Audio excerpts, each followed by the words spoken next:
siéntanse gozosos de estar en la una y única iglesia que fundó Cristo, que es su esposa, su cuerpo, la ama, la alimenta y la cuida.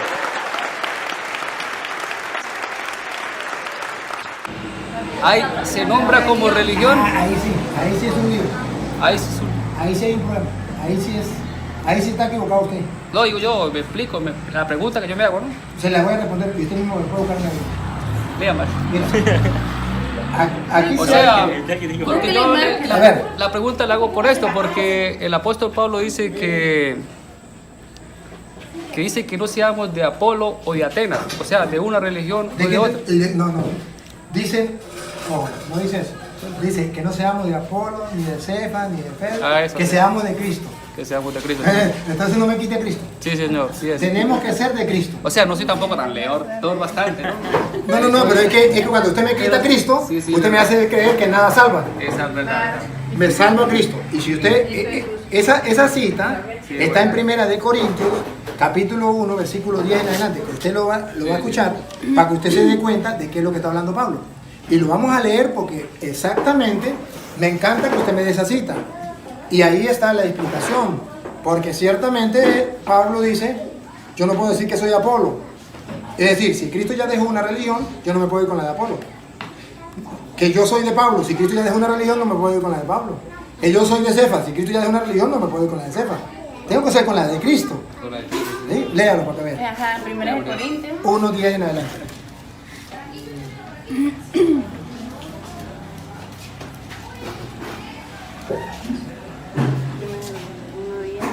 Leo pero poco, pero sí, cuando consigo esas partes me quedan sonando, ¿eh? Muy bueno, es bueno que le haga la pregunta. Pablo, llamado a ser apóstol de Jesucristo por la voluntad de Dios. Primera de Corintios 1:10. Primeras, María. Disculpe. Os ruego pues, hermanos, por el... Ya, escuche que es un ruego, una súplica. Sí. Yo no sé si usted capta que cuando es un ruego, lo estás viendo como urgentemente, como que no se salga, como que, ¿cómo le inyecto yo esto? Es un ruego. Papá y mamá cuando le ruega al hijo, porque diciendo, por favor, no vaya, que le puede pasar algo malo, ¿eh?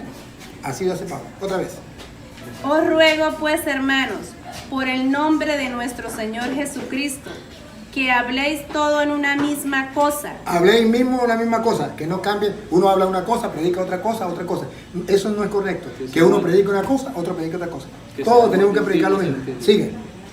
Y que no haya entre vosotros divisiones. Eso está prohibido. La división no viene de Dios, viene del diablo. Por eso decimos que tenemos que buscar a ver dónde está la verdad. Porque no puedo decir, aquel tiene la verdad. Pablo no dice, todos tienen la verdad. Eso es lo mismo. Ninguna religión salva, cada quien crea lo que quiera. No, Pablo dice, todos un mismo sentir. No sé si observa que busca la unidad. Y va a ver que la unidad va a estar en Cristo. ¿Cómo que hago? Que no está en Apolo, está en Pablo, está en Cristo. ¿Cómo que hago? Le ruego que tengan un mismo pensar, un mismo sentir y que lejos la división. Otra vez, la división, otra vez. Que no haya entre vosotros divisiones. Eso no puede existir, que su mamá sea adventista, usted es católico, el otro evangélico. Eso no puede ser. Siga. Sino que estéis perfectamente unidos en una misma mente y en un mismo parecer. Ajá. Porque he sido informado acerca de vosotros, acerca de ustedes, hermanos míos, por los de Chloe, por lo que me contó Chloe, que hay entre vosotros contiendas. Quiero decir, ajá, que cada uno de vosotros dice, yo soy de Pablo, ahí está, y yo de Apolo. Ahí está entonces que uno dice, yo soy adventista, yo soy testigo de Jehová, yo soy evangélico, yo soy mormón, yo soy esto, yo soy aquello. Siga. Yo de Apolo, y yo de Cefas, y yo de Cristo. Y yo de Cristo. Oh, uno sí lo pegó. ¿Acaso está dividido Cristo? ¿Acaso está dividido Cristo? Esa es la pregunta. No puede haber sectas, porque Cristo no está dividido. ¿Fue crucificado Pablo por vosotros? ¿Acaso fue Elena de White, la fundadora de los adventistas, la que dio la vida por ellos? No. ¿O fuiste bautizados en el nombre de Pablo? ¿O fuiste bautizado en el nombre de Pablo? Tampoco. Doy gracias a Dios de que a ninguno de vosotros he bautizado sino a Crispo y a Gallo. Entonces observen, ¿Qué significa? Crispo y Gallo son personajes, como decir Pánfilo, Albertina,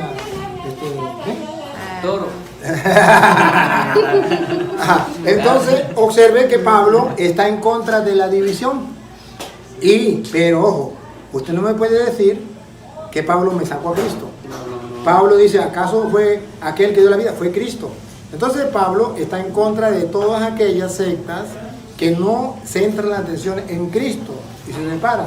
Pero no puedo decir, todas las religiones es lo mismo, porque si todas las religiones fueran lo mismo, entonces ¿por qué Pablo se convierte? ¿Por qué Jesús convierte a Pablo del judaísmo al cristianismo? ¿Por qué? Podría decir que se salve ahí, pero tampoco puedo decir ninguna. ¿Y la de Cristo? Tampoco. Pero tiene un nombre, sí, O sea, traduciendo lo que él quiere decir es que si Cristo dio alguna señal de un nombre de una iglesia como tal. Se dio una señal, no una, sino muchas. Muchas señales de lo que es la iglesia de Cristo. ¿Por qué nosotros sabemos que es la iglesia católica? ¿Por qué sabemos? Estamos convencidos que es la iglesia católica. Por varios motivos. Las señales que Cristo dio. En primer lugar, que Cristo sí fundó una iglesia, una sola. Y ustedes deben saberlo. En Mateo 16, 18, está escrito en la Biblia, búsquenlo. Mateo 16, 18, Cristo sí fundó una iglesia. Que haya personas que digan que Cristo no tiene ninguna iglesia, se le respeta, pero está en la Biblia que Cristo fundó una iglesia. 16. Mateo 16, 18. Cristo fundó una sola iglesia.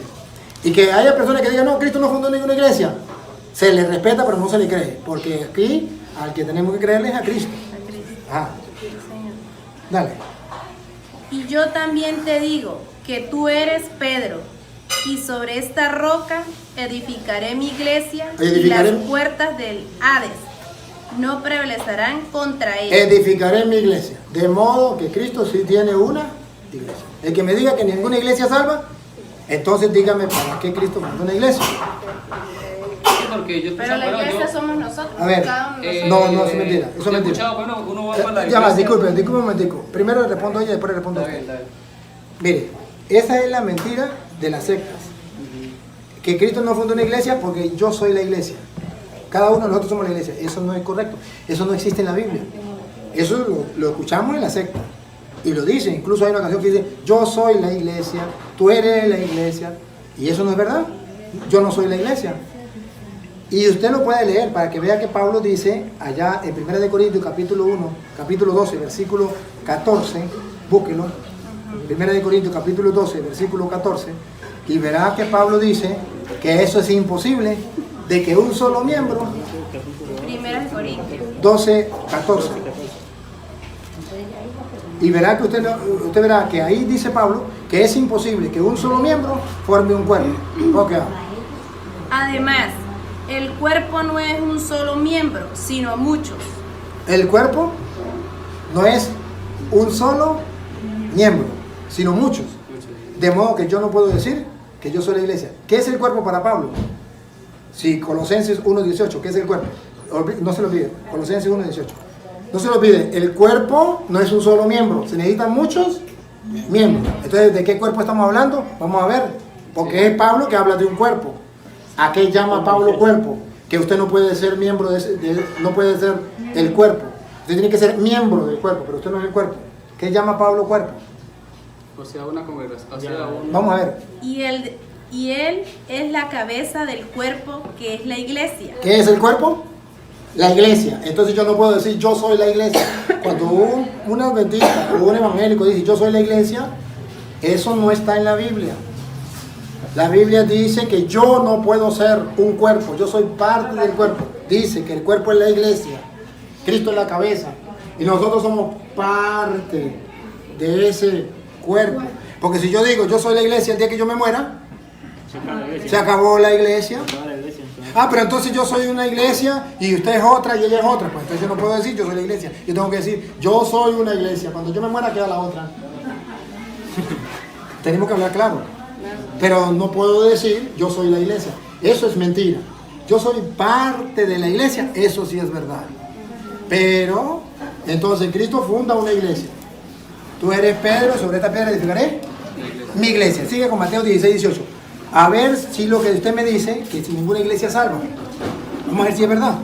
Lo que diga Cristo yo le creo. ¿Y cuál es el fundamento? ¿Por qué nosotros decimos que la iglesia de Cristo es la iglesia católica? En primer lugar, porque cuando Cristo funda la iglesia, le dice a Pedro, tú eres Pedro, Sobre esta piedra o esta roca edificaré mi iglesia. De modo que Cristo es el constructor. ¿Cómo sabemos que es el constructor? Porque dice, yo edificaré. En ese momento, Él no dice, yo soy la roca. Dice, yo soy el constructor. Yo edifico. Léalo para que se dé cuenta otra vez. Y yo también te digo que tú eres Pedro, y sobre esta roca edificaré mi iglesia. ¿Quién es el constructor? ¿Pedro o Cristo? Cristo, yo voy a edificar. ¿Quién es la piedra que el constructor va a colocar en su iglesia? No me puede decir que Él mismo es la piedra. Él es el constructor. Yo voy a edificar mi iglesia. Y tú eres Pedro, la piedra. Entonces, el que me diga que Cristo es la piedra, entonces pregunto, ¿entonces Pedro es el constructor? ¿O quién es el constructor? Porque Él dice, edificaré mi iglesia. Pero vamos a suponer, esta es la primera que los protestantes dicen, no, pero es que la piedra es Cristo. Si la piedra es Cristo, entonces ¿quién es el constructor? Me quedo entonces con la interrogante. Y vamos a suponerle, vamos a decirle, no, pero vamos a llevarle la cuerda a los adventistas o a los evangélicos, a quien sea. Y decir, bueno, Pedro no es la piedra es Cristo, está bien. Pero ahora, ¿cómo sabemos que esa iglesia de Cristo es la iglesia católica? ¿Y que sirve para la salvación? Quitemos la piedra, pues, no peleemos sobre la piedra. Como unos dicen que la piedra es Cristo, el otro dice que la piedra es Pedro, ya, listo, quitemos la piedra. Va, ahora. En la iglesia que Cristo fundó ahí, ¿habrá un jefe? ¿Habrá quien tiene autoridad? ¿Habrá quien va a gobernar esa iglesia? Vamos a ver. Dale. Y sobre esta roca edificaré mi iglesia y las puertas del Hades no prevalecerán contra ella. Yo quiero que centren la atención aquí en lo que viene. ¿Cómo que va? Y a ti te daré las llaves del reino de los cielos. Pregunto, ¿le está dando autoridad a Pedro o no? Sí. ¿Cómo sabemos? A ti te doy las llaves, no dice, y yo me doy las llaves. Para que se den cuenta que si la piedra es Pedro, para la muestra un botón le dando las llaves. Bueno, vamos a quitarle que no sea la piedra, Pedro, está bien. Pero ¿a quién le dio las llaves? Ojo, del reino de los cielos. Y ahora pregunto, la iglesia que Cristo está fundando, ¿quién tiene las llaves del cielo? ¿A quién se las dejó Cristo? Que un evangélico me diga que se lo dejó a Elena de White, se le respeta, pero eso no está en la Biblia. Pero yo le puedo mostrar que se la dejó a Pedro. Y si le dejó las llaves del reino de los cielos, ¿qué significa? Que la salvación suya y mía, que es entrar al cielo, está en la iglesia que él fundó y le dejó a Pedro las llaves. Eso se llama teología. Analizar lo que él está diciendo cuando entrega las llaves y no dice las llaves del reino de la tierra. Las llaves del reino de los cielos las tiene Pedro, que significa que él funda una iglesia para que el mundo se salve. ¿Cómo sabemos? Porque a Pedro le da las llaves del reino de los cielos. Significa, lo que abras, cuando abras podrán entrar, cuando cierres no podrán entrar. Si yo no pertenezco a esa iglesia de Cristo, que tiene las llaves Pedro, ¿quién me va a abrir las puertas? Teológicamente, nadie. Teológicamente. Eso no es literal, pero sí es figurativo. Y si es figurativo, vamos a ver cuál es la figura. Que dentro de la iglesia de Jesucristo está la salvación. ¿Cómo sabemos? Pedro tiene la llave del reino de los cielos. ¿Quién le va a abrir la puerta del cielo a los adventistas? ¿Su fundador, Elena de White? No tiene las llaves. A los protestantes, Martín Lutero no tiene las llaves. Pero en la iglesia católica, ¿cómo sabemos? Porque ha existido desde Pedro hasta ahorita papas que continúan la misión, que eso es lo que se llama, tienen las llaves del reino. Cristo le ha dado la autoridad. Si usted le pregunta, antes de venir a Elena de White, ¿dónde estaban los adventistas del mundo? En ninguna parte del mundo. Si usted pregunta, ¿por qué los adventistas, si son la iglesia de Cristo, por qué no hicieron la Biblia? Solamente usted se pone... ¿Por qué? Solamente usted se pone a preguntar. Usted se pregunta, ¿quién hizo la Biblia? La Biblia que tienen los adventistas, ¿quién la hizo? ¿La hizo su fundadora? No, su fundadora agarró la Biblia que tenía la iglesia católica. ¿Quién hizo la Biblia? La Iglesia Católica. Ahora, si la Iglesia Católica no es la de Cristo, ¿cómo se explica que los adventistas agarren la Biblia que la Iglesia Católica hizo y entonces dicen la Iglesia Católica no sirve para nada? Si no sirve para nada, ¿por qué agarran la Biblia? Solamente que... Yo iba a preguntar algo, disculpe. Diga. Cuando la persona muere en pecado y con decir misa y Padre Nuestro y echar agua bendita se salva. Según dice la Biblia en Hebreos capítulo 10, versículo 9 en adelante, sí. Si muere en pecado. No. No, si muere en pecado, si muere en pecado, sabemos que el que muere en pecado no se salva, se condena. El que muere en pecado se condena. Lo que no sabemos es si va para el infierno o para el purgatorio, pero ninguna persona que muere en pecado se salva. Hay que buscar en vida adicional. Pero también se puede, después de muerto, orar por ellos y ofrecer sacrificio por ellos para el perdón de los pecados. Dice la Biblia, sí lo dice. Que a usted no lo haya mostrado, yo se lo puedo mostrar, pero la Biblia lo dice. ¿Dónde dice para buscar? ¿Quiere que se lo muestre? ¿De una vez eso? ¿O sigo con él? No. ¿La pregunta de él? No, hay que responderle a todos porque Va. Voy con ella. Pero vamos a estar con ella. A ver, antes de hacerle la pregunta, yo quiero para que analicemos el texto. Porque, y ustedes lo van a escuchar. Miren la pregunta que le voy a hacer a ella y miren la respuesta que ella me va a dar. Y lo que voy a decir lo voy a hacer basado a lo que ella diga. A ver, miren, hermana. Usted tiene un hijo. No lo permita Dios, ese hijo se fue por mal camino. Dios le favorezca. Agarró mal camino. ¿Usted podría orar por su hijo para que se convierta? No, la pregunta es, ¿usted como mamá podría orar por su hijo para que se convierta? Cuando está en vida, antes de morirse. ¿Está bien? Sí. En vida sí. Segunda pregunta. Escuchen la respuesta de ella. Después no me puede decir que no. Porque después me va a decir que no. Y espero que no me diga que no porque ya lo estamos grabando. Ajá. Usted me dice que sí puede. Segunda pregunta. ¿Usted cree que Dios lo puede cambiar y hacer de que él se vuelva cristiano? Y si usted en vida, estando él en vida, usted ofrece sacrificio, usted le pide al Señor del corazón, ¿podría Dios cambiar la vida de él? ¿Lo vieron? Dijo que sí. Dijo que sí, ya. Exacto. Eso estamos claros, usted y yo estamos claros. En vida, usted puede orar por una persona, por muy pecadora que sea, ¿verdad? Y usted tiene la esperanza que puede cambiar y Dios puede hacerlo o no. Listo. Ya estamos claros, de modo que lo que venga ya no me puede decir todo lo contrario. Si me dice lo contrario, ustedes lo van a descubrir. Vamos a mostrarle que una persona cuando se muere, usted puede orar por esa persona. Y si no está en el infierno, esa persona puede ser perdonada por Dios. Si está en el infierno ya no puede ser perdonada por Dios. Pero si está en el purgatorio, sí puede ser perdonada por Dios. Y no me venga a decir que se refiere cuando está aquí en la tierra. Porque usted me dice que cuando está en la tierra, aunque tenga el pecado que sea, Dios puede cambiarlo y usted puede orar por él para que cambie. En eso estamos de acuerdo. Miren cómo está escrito en 1 de Juan capítulo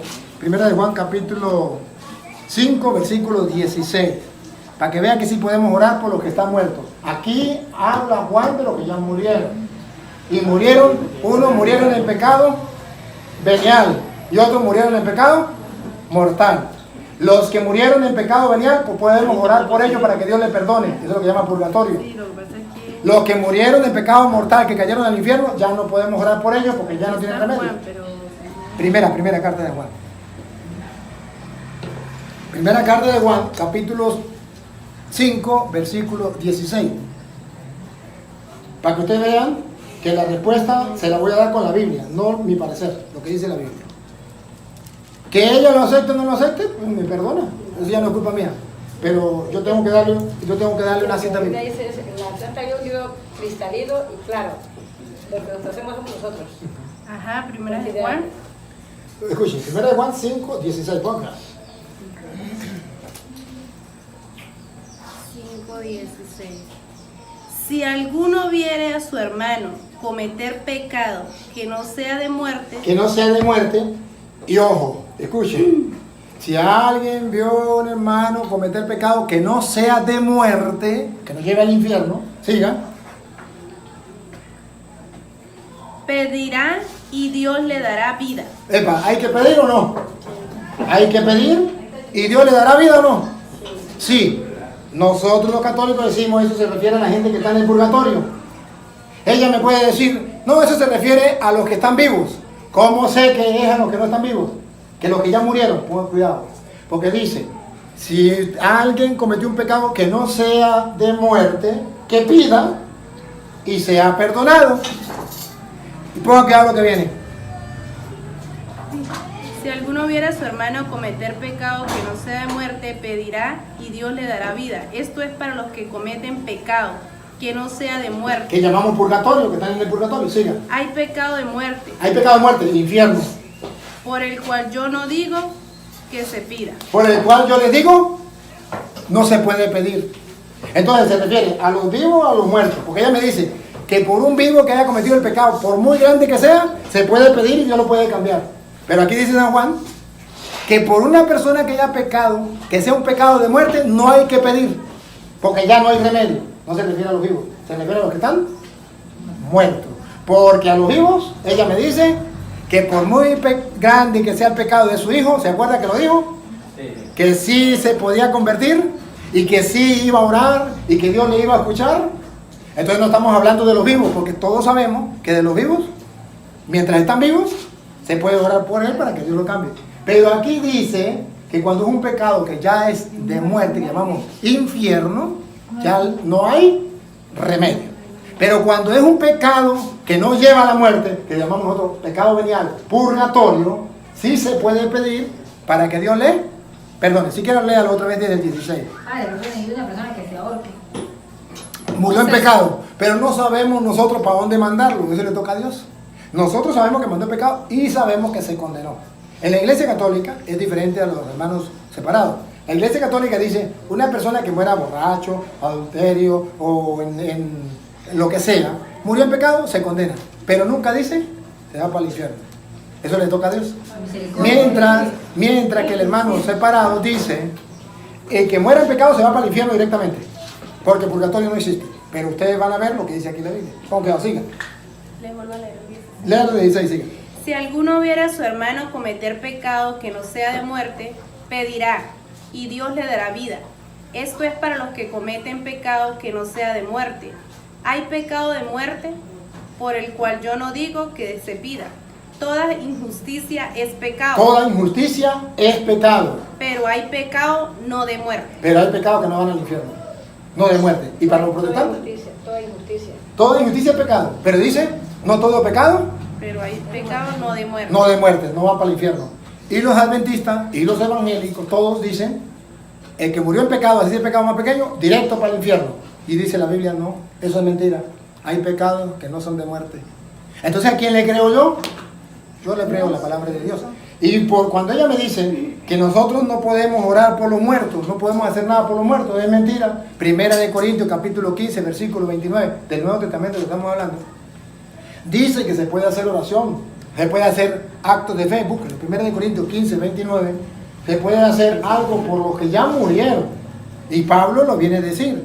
Nosotros, ella dice, puede, Primera de Corintios 15, 29. Ustedes verán que nosotros ofrecemos misa por los muertos, rosario por los muertos. Y la Biblia viene a decir que eso se puede hacer. Pongan cuidado que se hacía algo por los muertos. Dale. De otro modo, ¿qué harán los que se bautizan por los muertos? ¿Qué hacían? Si en ninguna manera los muertos resucitan. Observen, ¿qué hacían los cristianos por los muertos? Se bautizaban, hacían un acto de fe. Por ejemplo, personas que se convertían. Recuerden que estamos cuando se estaban convirtiendo, no habían cristianos, se estaban convirtiendo al pueblo pagano. Entonces se les predicaba.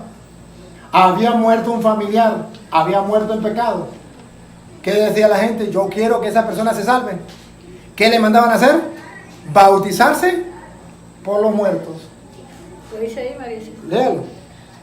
De otro modo, ¿qué harán los que se bautizan por los muertos si en ninguna si en ninguna manera los muertos resucitan? ¿Para qué bautizarse por los muertos si los muertos no necesitan? Si los muertos se murió muerto el perro y se acabó la sarna, ¿para qué bautizarse por los muertos? ¿Por qué pues se bautizan los muertos? ¿Para qué? No, ¿por qué?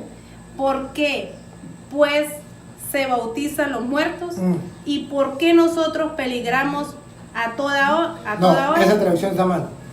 No es, Busca la otra, mire. yo busco la otra. La traducción no es bautizar los muertos no se bautizan. Se bautizan por los muertos, como dice al comienzo. Por eso, Sí, ¿por ahí qué hay un error. pues se bautizan por los muertos? Ah, ahí sí, pero leíste mal, mami. Leíste mal, me asustó. Me asustó. Ahí sí, se bautizaban por los muertos. Nosotros no nos bautizamos por los muertos, ya estamos bautizados, pero celebramos la misa por los muertos. Oramos por los muertos. Rezamos el rosario por los muertos. Ellos se bautizaban por los muertos. No estaban bautizados, pero había muerto un familiar que había muerto en pecado. Según dice San Juan, se podía orar si no era pecado de muerte. Vamos a bautizar por los muertos. Vamos a celebrar la misa por los muertos. Ahí Pablo dice. Sí, así ya los sacramentos por los muertos. Entonces, esto es lo que los evangélicos no aceptan. Porque a ellos les enseñaron que muerto el perro se acabó la sarna. Claro está, si muerto el perro se acabó la sarna, ¿para qué vamos a rezar por los muertos? Pero la Biblia dice que sí podemos hacerlo. Pero yo escuchaba. Ajá, ¿y por qué nosotros peligramos a toda hora? Dice aquí la pregunta. A toda hora, mamita, porque nos podemos morir en cualquier momento. Os aseguro, hermanos, por la gloria que de vosotros tengo en nuestro Señor Jesucristo, que cada día muero. Entonces el peligro, Pablo dice que él todos los días toma conciencia que muere. Entonces San Pablo, que cada día muera significa que él todos los días se imaginaba que iba a morir hoy. Orar y vigilar por eso. Eso.